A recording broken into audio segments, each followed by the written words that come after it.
নমস্কার বন্ধুরা, রান্নাঘর থেকে আবার একটা রেসিপি নিয়ে চলে এলাম। তা দেখুন, আজকে বানাবো এই উচ্ছে ঢ্যাঁড়স আলু দিয়ে একটা সবজি। তার জন্য দেখুন এগুলো কেটে নিয়েছি খুব ভালো করে। আর এখানে একটা মশলা করে নেব। এখানে আমি কিছুটা মৌরি পেস্ট করে নিয়েছি আধ ভাঙা মতো করে। এবার মিক্সিতে দেবো 2 চামচ পোস্ত, 2 চামচ দেবো কালো সর্ষে, আর এখানে 1 চামচ দেবো সাদা তেল দিয়ে প্রথমে এটাকে শুকনো পেস্ট করে নেব। শুকনো পেস্টটা করে নিয়েছি। এবার এখানে সামান্য জল দিয়ে দেব। এবার একটা মিহি পেস্ট করে নেব। মিহি পেস্টটা করে নিয়েছি। এদিকে একটা কড়াই বসিয়েছি, কড়াইয়ে সর্ষে তেল দিয়ে তেলটা গরম হয়ে গেছে। প্রথমে এখানে উচ্চগুলোকে ভেজে নেব।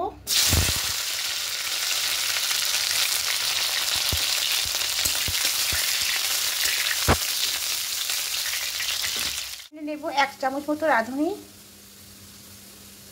আর কয়েকটা কাঁচা লঙ্কা নেব আর সামান্য একটু জল দেব, দিয়ে একটা পেস্ট করে নেব। উচ্চগুলো ভাজা হয়ে গেছে, তুলে নেব। এবার এখানে কিছুটা বড়ি ভেজে নেব।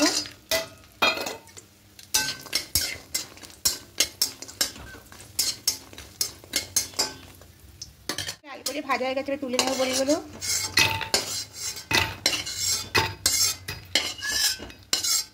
এবার পরে আবার কিছুটা তেল দেব।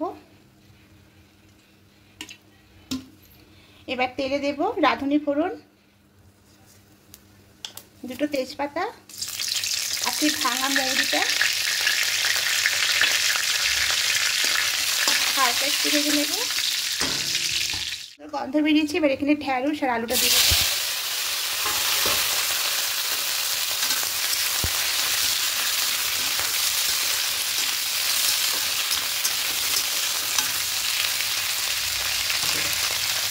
এবার ঢাকা দেবো। ঢাকা দিয়ে দিয়ে সবজিগুলোকে হালকা একটু ভেজে নেব।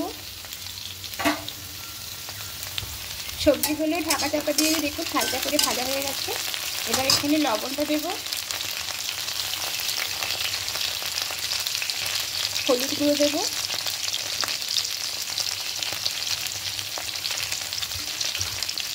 খুব ভালো করে মিশিয়ে নেব।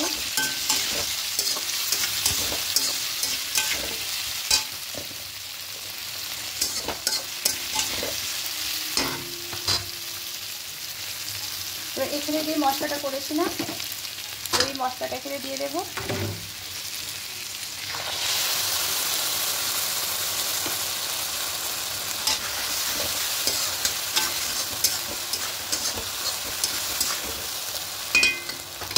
রাঁধুনি কাঁচা লঙ্কা পেস্টটাও দিয়ে দেবো।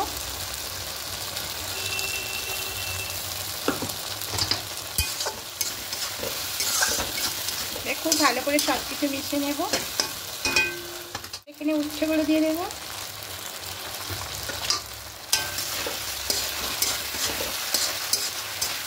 এবার মশলার বাটিতে দিয়ে জলটা অ্যাড করবো। আরও কিছুটা জল দিয়ে দেবো।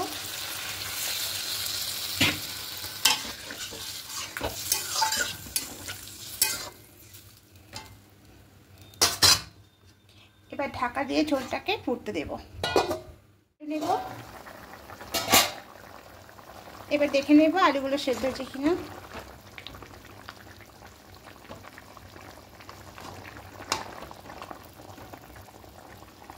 হ্যাঁ, আলুটা সেদ্ধ হয়ে এসেছে। এবার এখানে বড়িগুলো দিয়ে দেব।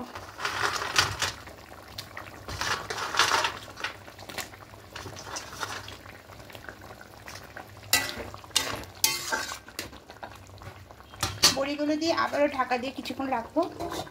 তুলে নেব।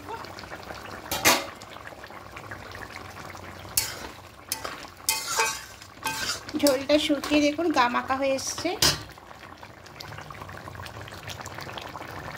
এবার এখানে দেব আদার রস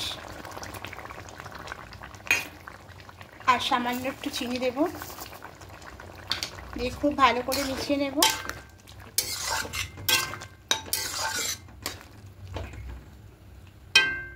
গা মাখা মাখা হয়ে এসেছে। এবার নামানোর আগে এখানে দিয়ে দেব ঘি। এখানে 1 চামচ মতো ঘি দিয়ে দেবো। খুব ভালো করে মিশিয়ে নেব। নিয়ে গ্যাসটা অফ করে এবার এটা নামিয়ে নেব। তা বন্ধুরা, খুবই প্রচণ্ড গরম পড়েছে, আর এই গরমে খেতে সত্যি কিছু ভালো লাগে না। তা এইভাবে করে সবজি রান্না করে দেখবেন, খেতে খুবই ভালো লাগবে, আর কিছুই লাগবে না।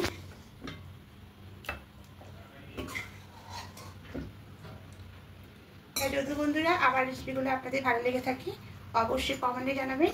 আর নতুন বন্ধুদের কাছে অনুরোধ করছি সাবস্ক্রাইব করে পাশে থাকার জন্য। আমি আরও নতুন রেসিপি আপনার সামনে নিয়ে আসবো।